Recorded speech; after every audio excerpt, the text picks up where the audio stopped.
We throw away nearly half the food we buy today without a second thought. Our grandparents would have been horrified.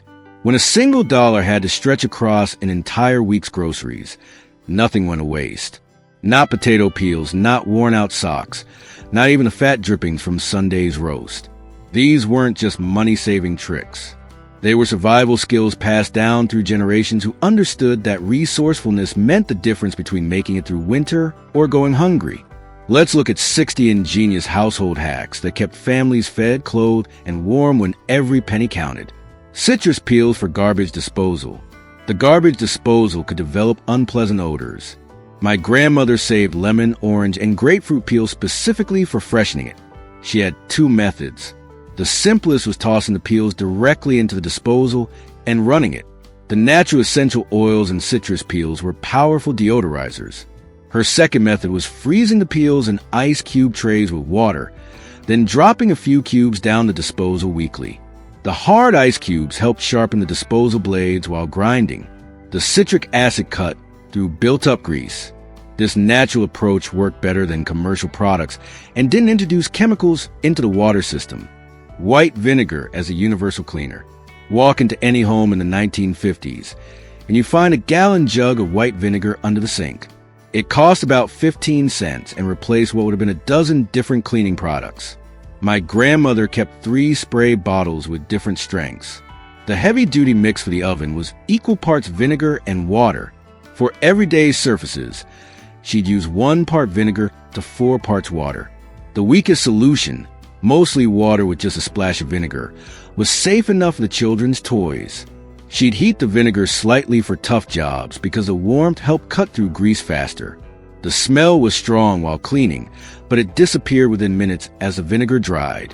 What impressed her most was knowing her grandchildren could crawl on freshly cleaned floors without her worrying about chemical residue. That peace of mind had real value. Newspaper for window cleaning. My grandmother laughed at the idea of paper towels for cleaning windows. She used yesterday's newspaper crumpled into a ball, combined with her vinegar and water cleaning solution. The newspaper didn't leave behind lint the way paper towels did. The ink acted as a gentle abrasive, helping remove stubborn spots. What most people didn't know was that the newsprint also left an invisible film on the glass to help resist dirt, so windows stayed clean longer. One Sunday newspaper could clean every window in the house. She saved the money she would have spent on paper towels and got better results at the same time. Mayonnaise for water rings. Water rings on wooden furniture were common before coasters were used consistently. My grandmother fixed them with regular mayonnaise from the refrigerator. She dabbed mayonnaise on the water ring and let it sit for at least an hour, sometimes overnight for deep stains. The oils in the mayonnaise drew the moisture that had penetrated the wood finish back out. Afterward, she'd wipe it clean and buff the area gently with a soft cloth. This trick saved furniture that looked ruined. It cost nothing since mayonnaise was a kitchen staple. The wood would look like new again. Bread for picking up glass. Breaking a glass was dangerous, but my grandmother had a method for cleaning up the tiny shards that brooms always miss. After sweeping up the large pieces, she'd take a slice of soft bread and gently press it onto the floor where fragments remained. The soft, sticky texture of bread picked up even the smallest glass shards that were invisible to the naked eye. This made cleanup much safer, especially in households with children or pets who might step on missed pieces. She always wore gloves when handling the glass-embedded bread and wrapped it carefully in newspaper before throwing it away. This simple trick prevented countless cuts and injuries.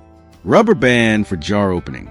A stubborn pickle jar or a jam jar with a stuck lid was anyone's nightmare. Instead of having to ask someone else for help or using excessive strength, my grandmother had a simple trick to solve this problem. She'd wrap a thick rubber band around the jar lid. The rubber band acted as a grip enhancer. It significantly increased the friction between her hand and the lid surface. This made it almost impossible for her hand to slip when turning the lid, giving her supernatural gripping power to open the jar easily. Rubber bands also had many other uses around the house. My grandmother used a rubber band to keep a cutting board fixed so it wouldn't slide on the counter while chopping, or use it to mark cups when guests were over. brick in the toilet tank. My grandfather had a simple trick to reduce water bills. He placed a brick wrapped in a plastic bag into the toilet tank. The brick displaced water volume, so each flush used about half a gallon less. In a household of 5 where the toilet was flushed dozens of times daily, this saved hundreds of gallons monthly. Water bills dropped noticeably. The brick didn't interfere with the flushing mechanism as long as it was positioned carefully toward the corner of the tank. This trick cost nothing, took 2 minutes to implement, and saved money every single month. Baking soda solves everything. A box of baking soda cost 5 cents in 1950, but solved dozens of household problems. My grandmother kept several boxes on hand at all times. She sprinkled it in shoes at night to absorb odors, especially my grandfather's work boots, and shook it out in the morning. A small dish of baking soda sat in the refrigerator constantly, absorbing food odors. She replaced it monthly. Before bed, she'd sprinkle baking soda on carpets and vacuum it up in the morning to remove pet odors and musty smells. Baking soda neutralizes both acidic and basic odor molecules, instead of just masking them like perfumed products do. This single product replaced what would have been a dozen expensive specialty deodorizers. My grandmother also used it for cleaning, as a gentle abrasive for scrubbing sinks and tubs, and even as toothpaste when money was particularly tight. Toothpaste for polishing silver. When the good silver started to tarnish, my grandmother reached for a tube of basic white toothpaste, not specialized silver polish. She put a small amount on a soft cloth and gently rubbed it over the tarnished surface. The mild abrasive in toothpaste removed a thin layer of tarnish without damaging the silver underneath. She'd rinse it with warm water and dry it thoroughly. The results were remarkable. This trick worked on silver, brass, and copper. It cost nothing extra since toothpaste was already in the house. The silver stayed shiny without spending money on specialty products. Sharpened scissors with aluminum foil. Dull scissors were never a problem in my grandmother's house, and she never owned a fancy, expensive scissor sharpener. All she needed was something readily available in the kitchen drawer, aluminum foil. The method was very simple. She folded the aluminum foil into multiple layers, usually 6 to 8 layers thick. Then she used the dull scissors to cut through that folded aluminum foil about 10 times. As the blades cut through the aluminum foil, the material acted as a very fine whetstone, sharpening the edges of the blades effectively. It's astonishing how effective this trick was, and it could be applied to every pair of scissors in the house, from fabric shears to kitchen scissors. Additionally, my grandfather had another trick. Crumpling used aluminum foil into a hard ball. This ball of aluminum foil was an excellent scouring pad for sticky grills, helping to clean them quickly. Cornstarch for carpet stains. When grease spilled on the carpet, my grandmother moved fast. She'd grab the box of cornstarch in the pantry and sprinkle it generously over the stain. The cornstarch absorbed grease like a sponge. She'd leave it on the stain for at least 15 minutes, sometimes longer for large spills. Then she'd vacuum up the cornstarch, which took the grease with it. For general carpet deodorizing, she'd mix cornstarch with a few drops of essential oil, sprinkle over the rug, and let it sit for several hours before vacuuming. A box of cornstarch cost about $2 and could clean carpets many times. It was safe around pets and children, unlike harsh chemical cleaners. Cucumber slices repel pests. This one sounds like folklore, but it works. Ants and roaches avoid cucumbers. My grandmother would cut fresh cucumber slices and place them near entry points where she'd seen these pests. Cucumbers contain natural compounds that ants and roaches find repellent. They won't cross the invisible barrier created by the cucumber's scent.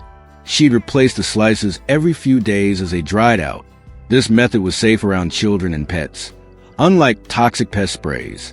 In the garden, she used cucumber slices to deter slugs and snails from her vegetables. It was organic pest control before that term existed. Vinegar and dish soap fruit fly trap. Fruit flies appeared every summer, especially when the garden was producing heavily. My grandmother's trap was devastatingly effective. She'd pour apple cider vinegar into a small bowl and add just 1 or 2 drops of dish soap. The vinegar scent attracted fruit flies irresistibly. They'd fly toward it and land on the liquid surface. However, The dish soap broke the water surface tension, so instead of standing on top, the flies sank immediately and couldn't escape. She'd place these traps near fruit bowls and garbage cans. Within a day, the fruit fly problem was solved. This trap cost essentially nothing since both ingredients were kitchen staples. It worked better than commercial traps that cost several dollars. Rubbing alcohol for glass cleaning. My grandmother didn't trust commercial glass cleaners with their harsh chemicals and high prices. She mixed equal parts rubbing alcohol and water in a spray bottle. A bottle of 70% rubbing alcohol cost about 50 cents and made several batches of cleaner. She'd spray the mixture on windows and mirrors and wipe with newspaper or a soft cloth. The alcohol evaporated quickly, which meant it didn't have time to leave streaks. The quick drying also prevented dust from settling on the wet surface. Beyond cleaning glass, she used rubbing alcohol to remove permanent marker stains, sticky residue from price tags, and to pre-treat ink or grass stains on clothing before washing. This single bottle replaced multiple expensive specialty products. Lemon and salt for cutting boards. The wooden cutting board in my grandmother's kitchen had been used for decades, but it always looked and smelled fresh. Once a week, she'd sprinkle coarse salt over the entire surface and scrub it vigorously with half a lemon. The salt acted as a natural abrasive, removing stains and embedded food particles. The acid in the lemon sanitized the wood, killing bacteria in the knife cuts. She let it sit for a few minutes, then scrape off the mixture and rinse the board with hot water. Properly maintained with lemon and salt, wood cutting boards are naturally antibacterial. The board lasted far longer than any plastic board and was safer for food preparation. Bar soap scraps in a sock. Those tiny pieces of bar soap that became too small, the whole never got thrown away. My grandmother collected them in a clean cotton sock and tied the end securely. She'd use this soap-filled sock like a loofah while bathing, or hang it next to the outdoor spigot for washing hands after gardening. The sock held all the small pieces together and made them easy to use until they completely dissolved. This practice ensured no soap went to waste. Every bar was used down to nothing. It represented the kind of thorough resourcefulness that defined that generation. Chalk to absorb moisture. My grandfather kept a few sticks of white chalk in his toolbox and in the drawer where my grandmother stored silverware. The calcium carbonate in chalk naturally absorbs moisture from the air. This prevented rust on his metal tools and stopped tarnish from forming on silver. He'd also placed chalk in his gym bag to prevent mold and odors in the damp environment. When the chalk became saturated, he'd dry in the sun and it would work again. A box of chalk cost maybe 25 cents and protected hundreds of dollars worth of tools and silver. My grandmother also rubbed white chalk directly onto grease stains on clothing before washing. The chalk absorbed the grease, making the stains easier to remove in the washing machine. Old toothbrushes become scrub brushes. When a toothbrush wore out for oral hygiene, my grandmother moved it under the sink for its second career. Old toothbrushes cleaned places that regular brushes couldn't reach. She used them to scrub around faucets and drain fixtures, along window tracks, into the crevices of kitchen appliances, and for detailed cleaning of shoes. She even had a special toothbrush for cleaning her typewriter keys when they got sticky. At 50 cents each in 1950, a toothbrush was an investment. Getting years of additional use from it as a cleaning tool eliminated the need to buy specialized scrub brushes. She had a collection of old toothbrushes under the sink, each designated for different tasks based on how worn the bristles were. Old socks as dusting gloves. A torn or mismatched sock never got thrown away in my grandmother's house. Instead, it became a dusting glove. She'd slip the sock onto her hand and dust furniture, blinds, and baseboards. The soft cotton fabric didn't scratch surfaces, but had enough texture to grip and collect dust particles. The sock shape allowed her to get into tight corners and along narrow blinds much faster than using a rag. She mentioned this method cut her dusting time by more than half. For tougher cleaning jobs, she'd dampen the sock with her vinegar solution and wipe down baseboards or windowsills. Old socks cost nothing and worked better than expensive dusting tools. Turning old clothes into cleaning rags. Paper towels didn't become common in kitchens until the mid-1960s. Before that, Every worn shirt got a second career. When my grandfather's work clothes finally gave out at the elbows, my grandmother would sit at the kitchen table with her sewing scissors and cut them into perfect squares. She sorted them by fabric type because each had its purpose. Cotton t-shirts became dusting rags because the soft fibers attracted dust without pushing around. Flannel shirts were reserved for polishing the good silverware that only came out for holidays. Terry cloth from old towels tackled the tough scrubbing jobs like the bathtub or kitchen floor. She'd remove all the buttons, seams, and elastic bands first. Those parts didn't clean well and could scratch surfaces. A family of 5 might go through what would be $50 worth of paper towels annually today. Back then, old clothes cost nothing and worked better. Repurpose old t-shirts as rags. My grandmother had an unshakable philosophy: never buy cleaning rags. Every worn-out old t-shirt or outdated flannel shirt was viewed as a cleaning rag of the future. She'd sort the old shirts and cut them into suitable size squares. White cotton t-shirts were often used for kitchen tasks where high absorbency was needed. Softer flannel shirts were usually reserved for polishing glass or wooden furniture. The important thing is that old cotton fabric, having been washed many times, becomes extremely absorbent and durable, perfect for tough cleaning jobs. She believed that these homemade rags actually worked better than store-bought ones because they were softer and didn't leave lint. This wasn't just about saving money, but also about respecting resources. The sacred button jar. Every household kept a button jar, usually a large mason jar filled with buttons cut from clothes that were too worn to mend. When my grandmother finally gave up on a garment, she'd cut off every single button first. Good zippers got the same treatment. She'd remove them carefully with a seam ripper and store them flat between pieces of cardboard. These collections had real value. A zipper cost 35 cents or more in 1950. Quality buttons were 10 cents each. When she needed to make or repair clothing, she'd pour out the button jar and sort through it to find matches. She could usually find what she needed without buying anything new. I remember sitting at her kitchen table as a child, sorting buttons by size and color. She'd tell stories about where different buttons came from. That blue one was from Grandpa's work shirt. The pearl buttons came from her mother's wedding dress. The button jar wasn't just practical. It was a physical record of the family's history. Reversing worn shirt collars.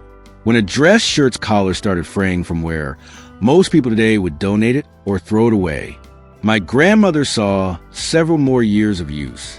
She'd carefully remove the stitching holding the collar to the shirt using a seam ripper or small scissors. Once the collar was free, she'd flip it inside out. The underside had barely been worn and showed no fraying. She'd reattach it using a simple backstitch or her sewing machine. The shirt looked nearly new again, especially once it was pressed. This technique worked particularly well for work shirts that men wore every day. A new shirt cost about $3 in 1950. Equivalent to several hours of work. Reversing the collar extended the shirt's life by a year or more, saving money that went toward other family needs. Umbrella fabric for patches. When an umbrella's frame broke beyond repair, my grandfather salvaged the waterproof fabric. He'd carefully remove it from the metal ribs and cut it into squares and strips of various sizes. This fabric patched torn tarps, raincoats, backpacks, and outdoor cushions. He'd use fabric glue for quick repairs, or sew the patches on with heavy-duty thread for items that needed to be more durable. The waterproof coating on umbrella fabric made it perfect for these applications.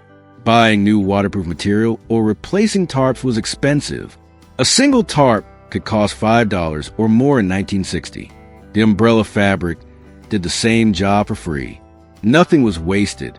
Even a broken umbrella had value if you looked at it the right way. Shoe polish restores leather furniture. My grandfather never bought leather restoration products. He used the same shoe polish that went on his work boots to maintain the leather furniture in the living room. A tin of shoe polish cost about 50 cents and lasted for years. He'd apply the polish with a soft cloth, working it into the leather in small circular motions. The polish moisturized the leather, preventing cracks and dryness. It also filled in small scratches and added protective layer that resisted water and stains. The polish could be matched to the leather's color, effectively hiding minor damage. That 20-year-old leather chair in his living room looked nearly new because he treated it regularly. His philosophy was simple. Leather is leather, whether it's on your feet or your furniture, so the same care applies. Ironing and reusing wrapping paper. Beautiful wrapping paper didn't have to be disposable. My grandmother carefully removed tape from wrapped gifts or gently cut along sealed edges to preserve large sheets of paper. She'd place the wrapping paper flat between heavy books to press out the wrinkles, or she'd iron it on low heat. High-quality paper could be reused for several gift wrappings before it wore out. This practice saved money on wrapping supplies and reduced waste. Seasonal or special prints could be used year after year for the appropriate occasions. She kept a collection of smooth wrapping paper in a drawer, ready for the next birthday or holiday. Glass jars for storage. Before Tupperware and plastic containers became common, glass jars were the primary food storage solution. My grandmother washed and saved every jar that came into the house. Pickle jars, jelly jars, mayonnaise jars, all got cleaned and kept. Large jars stored flour, sugar, rice, and dried beans in the pantry. The airtight seal kept food fresh and protected it from insects. Mason jars weren't just for canning. They became drinking glasses, flower vases, and containers for packed lunches. She even used them to organize nails, screws, and small hardware in the garage. These jars were free, lasted indefinitely unless broken, and didn't absorb odors or stains the way plastic does. She preferred them to plastic even after containers became available because glass was safer and more durable. Aluminum foil gets multiple uses. Aluminum foil cost about $1 for a 75-foot roll in 1960, equivalent to nearly $10 today. My grandmother treated it like a precious resource. After using foil to cover a dish, she'd carefully wash it with soap and water, flatten it out, and hang it to dry. She reused each piece 3 or 4 times before it became too worn. The best pieces, hardly wrinkled, got saved for company dinners. More worn pieces were crumpled into a ball and used to scrub cast iron pans. The ball of aluminum foil scoured away stuck on food without damaging the seasoning on the cast iron. This level of care seems excessive now, but it reflected a fundamental respect for resources. A roll of foil that most families finished in a month lasted 6 months in her kitchen. That saved real money that went toward other household needs. Citrus peel room freshener. Before spray air fresheners became popular, my grandmother created natural alternatives that smell better anyway. After eating oranges or lemons, she never threw away the peels. Fresh peels went into a pot on the stove with cinnamon sticks, cloves, and water. She let it simmer gently, filling the house with a welcoming scent that was especially nice during holidays. Dried peels were tucked into closets and drawers to keep clothes smelling fresh and to deter moths. The oils and citrus peels also made excellent furniture polish. She'd rub the inside of fresh peel directly on wooden furniture, then buff it with a soft cloth. This method provided year-round natural fragrance for free, while avoiding the artificial chemical smells of commercial air fresheners that cost 49 cents per can. Boiling towels with lemon for whitening. After years of use, white towels and linens would turn yellow and dull. Instead of harsh bleach, my grandmother boiled them with fresh lemon slices in a large pot. She'd fill the pot with water, add several lemon slices, and bring it to a boil. Then she'd add the yellowed towels and simmer them for 20 minutes to an hour for heavily stained items. The high heat combined with citric acid broke down soap residue and lifted stubborn stains. After boiling, she'd rinse the towels thoroughly and hang them in direct sunlight to dry. The sun amplified the whitening effect. The towels came out bright and fresh with a subtle natural lemon scent. This method was gentler than bleach and actually improved the fabric over time. Lemon juice for laundry stains. Lemon was nature's bleach in my grandmother's laundry room. When white fabric got stained, she'd squeeze fresh lemon juice directly onto the spot and place the item in direct sunlight for about an hour before washing normally. The citric acid in lemon broke down many types of stains while the sunlight amplified the bleaching effect. This combination removed stains that soap alone couldn't touch. For stubborn discoloration on hard surfaces like bathtubs or cutting boards, She mixed lemon juice with cream of tartar to form a paste and scrubbed. A few lemons cost pennies and replaced expensive stain removers. The method was gentle enough for delicate fabrics that couldn't handle harsh bleach. She particularly relied on this trick for keeping white linens bright without chemicals. Baking soda for cleaning. My grandmother kept baking soda by the pound in her pantry because it was her primary cleaning product. She'd make a paste by mixing baking soda with a little water and use this to scrub sinks, stovetops, and even crusty ovens. The secret is that sodium bicarbonate is a natural abrasive. It's gentle enough not to scratch most surfaces, but strong enough to remove stubborn stains. She used this paste on everything from the bathroom tub to kitchen appliances. Beyond scrubbing, baking soda neutralized odors throughout the house. A box cost about 50 cents, but it replaced what would have been $5 to $6 worth of fancy cleaning products. This was real cleaning without toxic chemicals or harmful fumes. Tennis balls for fluffing pillows. Washing feather or synthetic pillows was tricky. They'd often come out of the dryer lumpy and misshapen. My grandmother's solution was throwing 2 clean tennis balls into the dryer with the wet pillows. As the dryer ran, the tennis balls bounced around, constantly hitting the pillows. This physical impact broke up clumps and kept the filling evenly distributed. The pillows came out fluffy and uniform, plus they dried faster. She'd sometimes add a few drops of essential oil to the tennis balls before putting them in the dryer for extra freshness. This simple trick kept pillows in top condition for years, providing comfortable, healthy sleep. DIY cold packs. Commercial cold packs didn't exist for most households until the 1970s, forcing people to improvise. My grandmother had 2 methods for making cold packs at home. The simplest was wetting a sponge thoroughly and freezing it in a plastic bag. The frozen sponge stayed cold for a long time and conformed to whatever body part needed icing. Her other method mixed 1 part rubbing alcohol with 3 parts water in a sturdy freezer bag.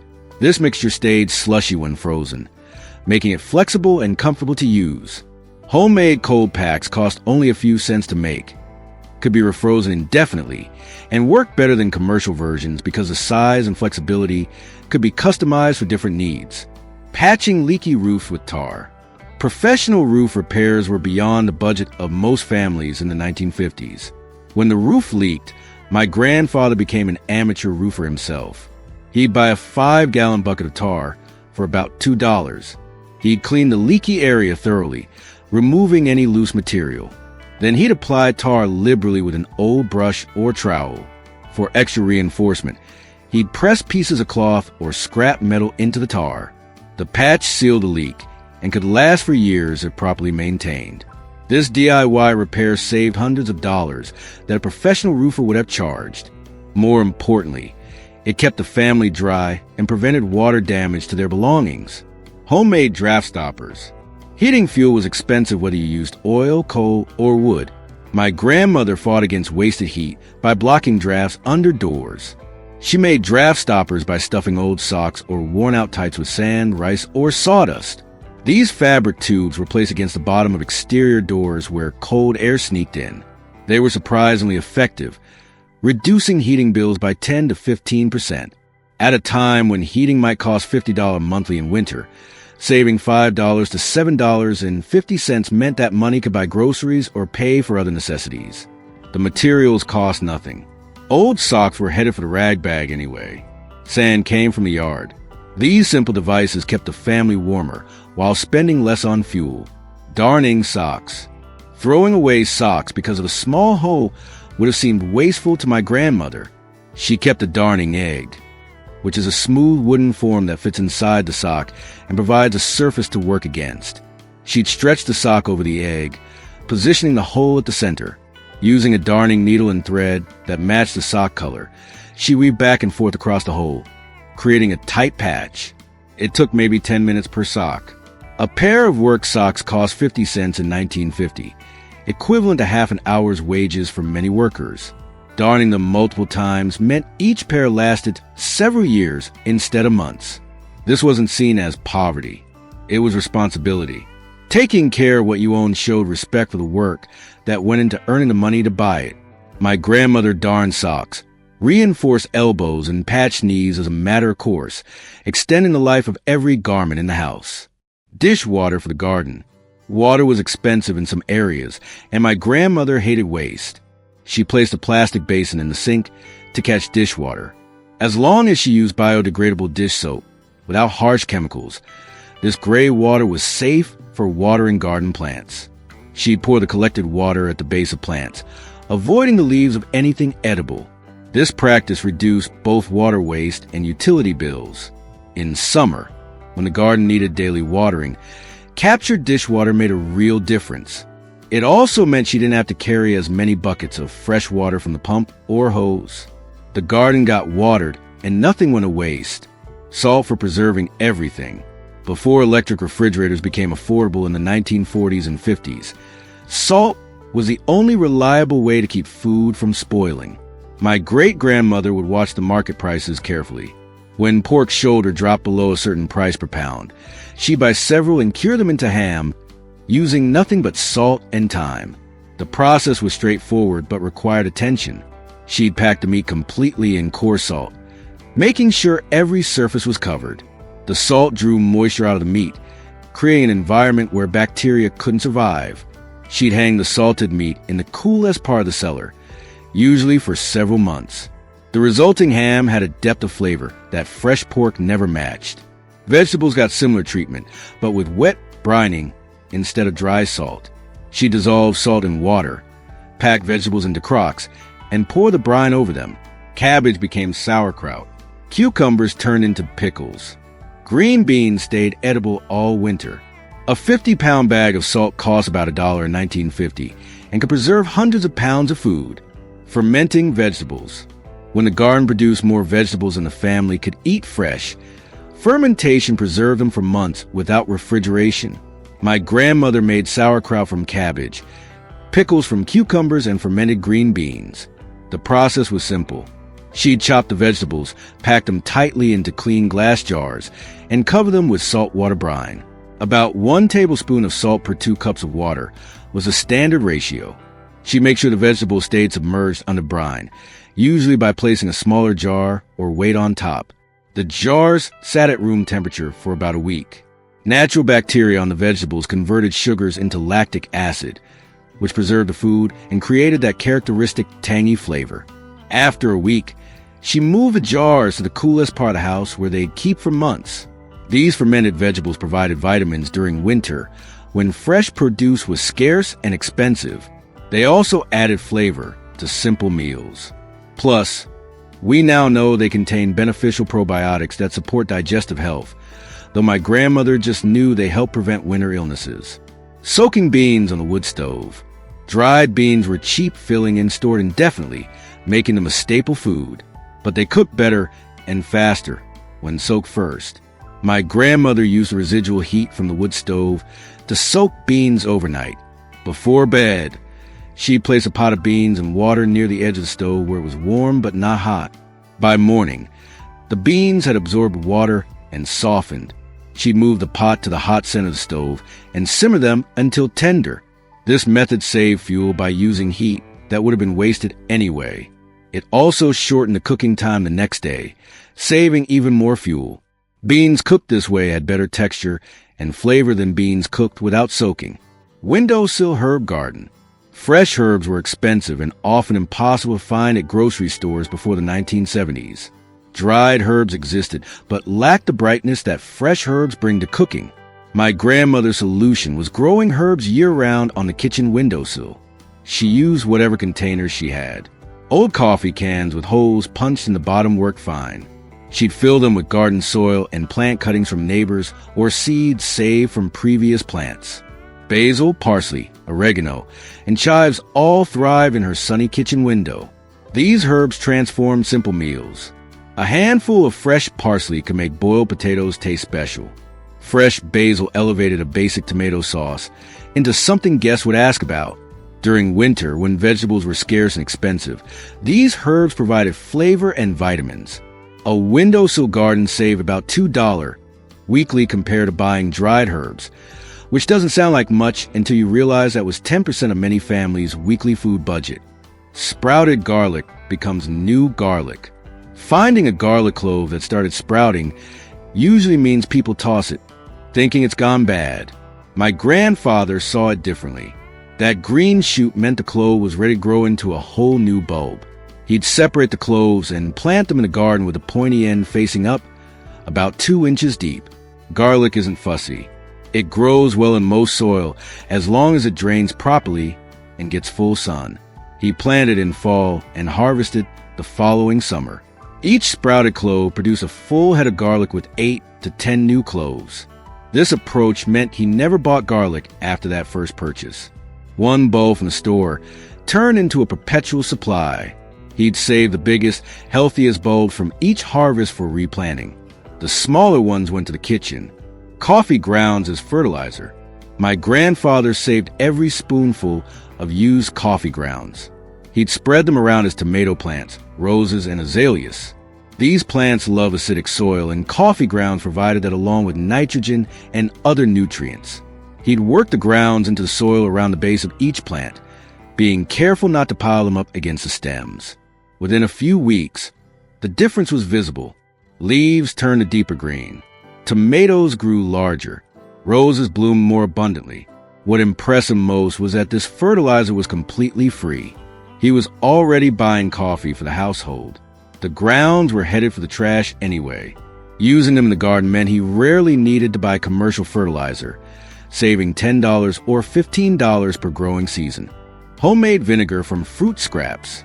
After making apple pie, my grandmother never threw away the peels and cores. Those scraps started her next batch of vinegar. The process took time but required almost no effort and produced vinegar that was just as good as store-bought for a fraction the cost. She'd fill a large glass jar with apple scraps, cover them with water, and add about a tablespoon of sugar for each cup of water. The sugar fed the natural yeast and bacteria that create vinegar. She'd cover the jar with cheesecloth, secure it with a rubber band, and leave it in a warm spot away from direct sunlight. For the first week, she stirred it daily. After about 2 weeks, she'd strain out the solids and let the liquid continue fermenting for another month or so. You could tell it was ready when it smelled strongly acidic.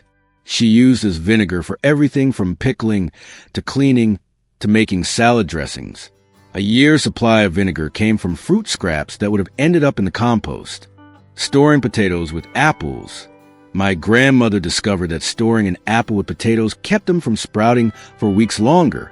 She used about 1 apple for every 10 pounds of potatoes. Apples release ethylene gas as they ripen. This gas acts as a natural growth inhibitor, preventing potatoes from sprouting. This knowledge helped her store root vegetables through the winter without them going bad. She was also careful never to store onions and potatoes together. Onions made potatoes spoil faster. These storage tricks were crucial when food had to last between harvests. Bread stored in the refrigerator. In warm or humid climates, bread mold was a constant problem. My grandmother's solution was keeping bread in the refrigerator. The cold temperature prevented mold growth and extended the bread's life from a few days to 2 weeks. Refrigerated bread could taste slightly stale, but she freshened it up by toasting it or warming it in the oven wrapped in aluminum foil. This practice reduced waste and meant fewer trips to the store, saving both time and money. A loaf of bread cost about 18 cents in 1950. Making each loaf last twice as long added up to real savings over the course of a year. Save leftover bread for breadcrumbs. In my grandmother's philosophy of household management, throwing away stale bread was basically a sin. That slightly hard loaf of bread wasn't trash. It was a valuable ingredient for next week's meal. She never bought hard packaged breadcrumbs at the store. She saved stale bread to make many things. The most common use was making breadcrumbs. She tore up the stale bread, crumbled it, lightly toasted it if needed, and stored it in the freezer for later use in fried or baked dishes. Furthermore, stale bread was a perfect ingredient for making French toast or bread pudding. Stale bread is actually more useful than fresh bread. When making French toast, stale bread soaks up the egg and milk mixture better without falling apart, giving the dish a perfect texture. My grandmother's philosophy of nothing is wasted was a precious life lesson. Muffin tins for freezing soup. My grandmother pioneered meal prep decades before it became trendy. When she had leftover soup, sauce, or broth, she didn't want it taking up space in bulky containers. She poured it into muffin tins and froze them solid. Once frozen, she'd pop out the soup pucks and store them in freezer bags. Each puck was a perfect single serving, or the ideal amount for adding to a meal.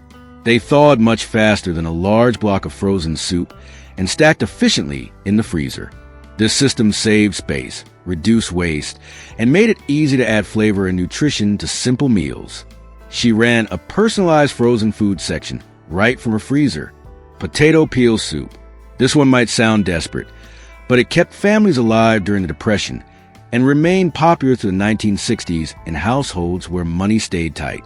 Potato peels aren't garbage. They contain more nutrients than the white flesh inside, particularly fiber, potassium, and vitamin C. My grandmother saved peels throughout the week in a covered bowl in the icebox. On Saturday, she'd wash them thoroughly, removing any eyes or green spots. Into a large pot went the peels, along with onion ends, carrot tops, celery leaves, and any other vegetable scraps she'd saved. If they had a ham bone or some bacon fat, that went in too for flavor and protein. She'd simmer everything for at least an hour, sometimes two, until the broth developed a rich color and the peels were completely soft. She'd mash some of the peels right in the pot to thicken it. With a bit of salt and pepper, the soup fed 6 people. It cost essentially nothing since every ingredient was something most families threw away. Homemade soap and shampoo. Before the beauty industry exploded in the 1960s, many families made their own soap and shampoo. Commercial products were expensive and contained harsh chemicals. My grandmother made soap once or twice a year, using saved cooking fats and lye made from with ashes and water. Soap making was an all-day event. She'd carefully measure the fat and lye, mix them in a large pot, and heat them while stirring constantly. The mixture had to reach just the right consistency before she poured it into molds to harden. One batch made enough soap bars to last a family 6 months. For shampoo, she used simple recipes. One version mixed an egg yolk with lemon juice and a bit of olive oil. Another used baking soda and water for washing, followed by an apple cider vinegar rinse for shine. These homemade products cost just pennies compared to store-bought versions that might run 25 cents for shampoo or 10 cents for a bar of soap. More importantly, they were gentler on skin and hair than many commercial products loaded with harsh detergents. Bone broth from chicken feet. The butcher used to give away chicken feet and necks. Nobody wanted them. My grandmother always took them because she understood what most people missed. Those parts made the richest, most nutritious broth possible due to their high collagen content. She'd start by blanching the feet and necks in boiling water for a few minutes. This removed any impurities. Then she'd add them to her soup pot with carrots, onions, celery, bay leaves, and a splash of apple cider vinegar. The vinegar helped extract minerals from bones. The pot simmered on the lowest heat for at least 12 hours, sometimes a full day. The resulting broth was so rich with gelatin that it turned solid when refrigerated. She used this broth as the base for soups, for cooking rice and beans, or just warmed it up with some salt and pepper for a nourishing drink. A batch cost maybe 25 cents for the vegetables since the chicken parts were free, yet it produced several quarts of broth that would have cost $5 or more at the store. Vinegar as fabric softener. Commercial fabric softener didn't exist until the 1960s.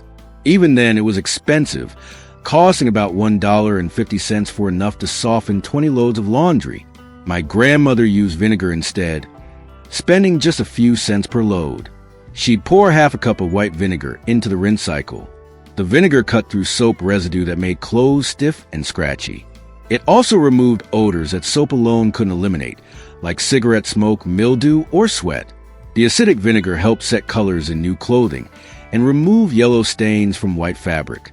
People worried the clothes would smell like vinegar, but the scent disappeared completely as they dried. A gallon of vinegar cost 30 cents and could soften several hundred loads of laundry. My grandmother used this trick for decades and returned to it during the 1970s when she became concerned about chemicals in commercial products. Homemade candles from wax scraps. Electricity was expensive and unreliable in many areas through the 1950s. My grandmother never threw away candle stubs. She saved every piece of wax in a coffee can. When she'd accumulated enough, she'd melt the wax in a double boiler on the stove. She made wicks from cotton string by braiding 3 strands together and dipping them in salt water, which helped them burn more evenly and slowly.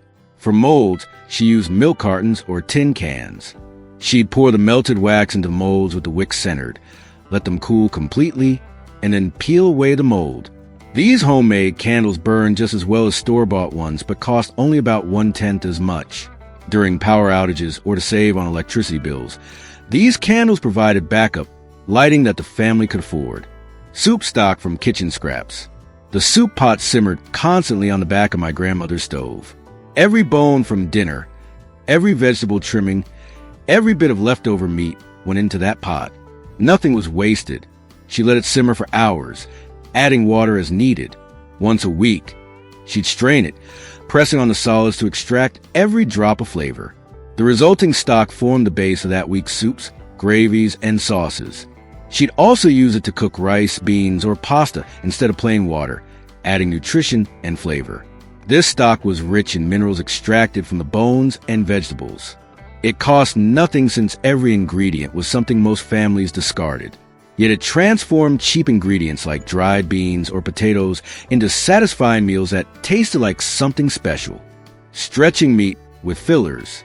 Ground beef cost 59 cents per pound in 1955, which was significant when the average worker made about $1.50 per hour. My grandmother made 1 pound feed 8 people instead of 4 by adding breadcrumbs, oatmeal, or crushed crackers along with eggs for binding. She'd also grate vegetables like carrots, potatoes, or zucchini and mix those in. The vegetables added moisture, so the meat didn't dry out. Plus, they increased the nutritional value. Her meatloaf was more vegetables and filler than meat, but nobody complained because it tasted good and filled everyone up. This technique applied to hamburger patties, meatballs, and stuffed peppers. She could make 2 meals from what most families would have used for one, saving about $15 monthly. That savings paid for other groceries the family needed. Utilizing excess fat. Every drop of fat was precious in thrifty kitchens, especially bacon grease, which was considered liquid gold that couldn't be wasted. My grandmother carefully poured bacon grease, while still warm into a coffee, and kept near the stove. Chicken fat and beef suet got the same treatment. She used bacon grease for frying eggs and potatoes. Chicken fat was perfect for roasting vegetables. These saved fats replaced expensive butter and cooking oils, adding rich flavor to everything they touched. She also combined fat with lye to make soap, ensuring nothing went to waste in the kitchen. A pound of butter cost about 70 cents in 1950. By saving and using cooking fats, she rarely needed to buy additional fats for cooking. This saved several dollars monthly while making food taste better than it would have with plain vegetable oil. Old curtains become new clothes. Fabric was expensive and valuable. When curtains became worn or outdated, my grandmother saw them as raw material for clothing. She'd carefully take down the curtains, wash the fabric thoroughly, and assess what she had to work with. Using newspaper patterns or by tracing existing clothing, she'd cut and sew new garments. Kitchen curtains with small prints might become a daughter's summer dress. Heavier drapes could be turned into a winter skirt or vest. The fabric from curtains was often higher quality than what you could afford to buy new. A child's dress made from old curtains cost nothing but time, compared to spending $3 to $4 on new fabric in 1950. This saved enormous amounts of money while ensuring the family stayed well-dressed. Reusing tea bags. A single tea bag served multiple cups in families on a tight budget. After the first steep, my grandmother carefully placed tea bags on a dish to dry. She'd reuse each bag 4 to 5 times for brewing tea. Used tea bags also had purposes beyond the teapot. She placed them on tired eyes to reduce puffiness. She used them to clean and shine leather shoes. Damp tea bags deodorized hands after handling fish or onions. She'd also toss used tea bags into her houseplant pots as fertilizer. By reusing each bag multiple times, 1 box of tea could last months instead of weeks. This saved a few dollars annually when every penny counted. Tea costs about 50 cents for a box of 48 bags, so extending their use made a noticeable difference. Leftover oatmeal in meat patties. My grandmother never threw away leftover breakfast oatmeal. Instead, she'd save it in the refrigerator and add it to ground meat when making hamburger patties or meatballs that evening. For every pound of ground meat, she'd add about a cup of cooled oatmeal. The oatmeal absorbed seasoning well, helped bind the ingredients together, and kept the meat moist during cooking without changing the flavor noticeably. This stretched a pound of ground beef to serve 8 people instead of 5 or 6. Oatmeal was cheap, so this practice reduced the cost per meal significantly. It also used up food that would otherwise have gone to waste. Coffee grounds again. Used coffee grounds appeared multiple times in my grandmother's routine because they solved different problems. In the garden, they fertilized acid-loving plants. In the bathroom, mixed with soap, they became an abrasive hand cleaner that removed stubborn grease from my grandfather's hands after working on the car.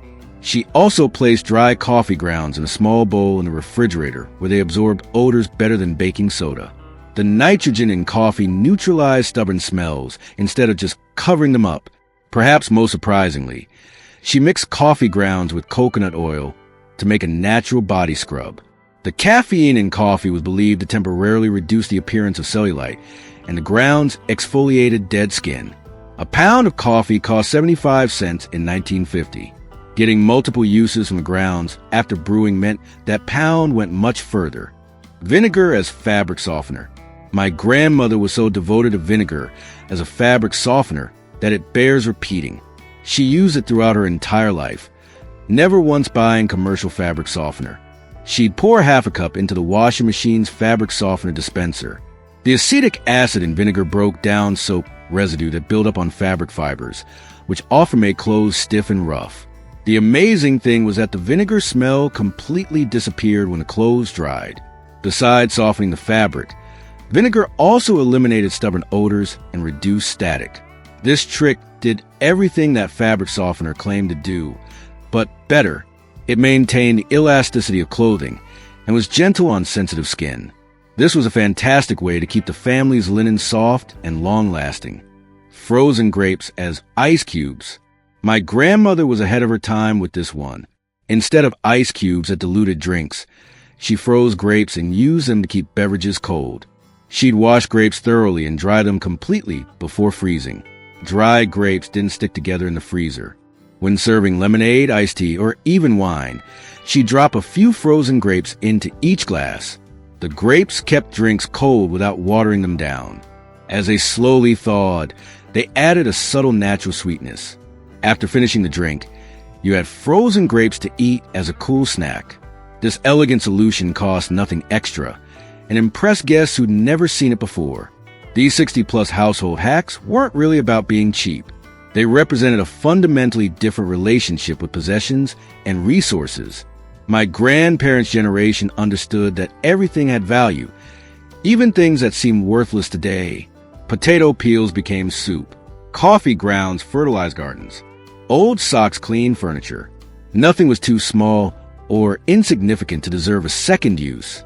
This mindset came from living through hard times when waste literally meant going without necessities. What's remarkable is how many of these practices are actually superior to modern alternatives. Vinegar cleans better than many expensive products. Homemade bone broth provides more nutrition than store-bought versions. Reused glass jars are safer and more durable than plastic containers. We've gained convenience but lost something valuable in the process. The knowledge of how to make things last, how to fix instead of replace, how to create from what you already have. These skills connected people to their belongings and to each other. Daughters learned from mothers. Grandchildren watched grandparents and absorbed lessons about resourcefulness and respect for resources. If your grandmother taught you any tricks that save money or reduce waste, share those memories in the comments. These practices deserve to be remembered and passed down. They might seem old-fashioned, but they solve real problems without the chemicals, expense, and waste of modern products. The families who used these hacks weren't poor in the ways that matter. They were rich in knowledge, skills, and values. They understood that taking care of what you have shows respect for the work that went into earning it.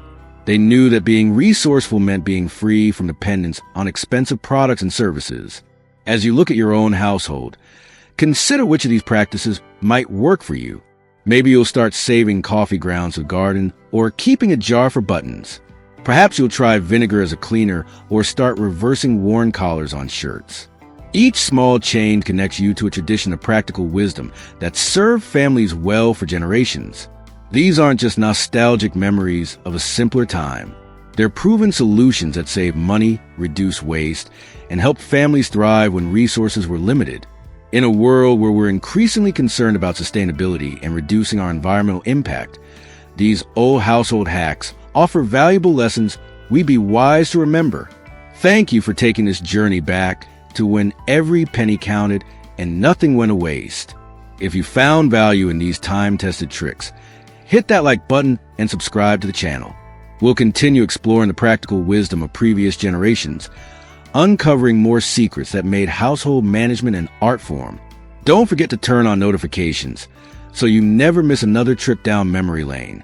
Until next time, may your household run as smoothly and efficiently as your grandmothers did.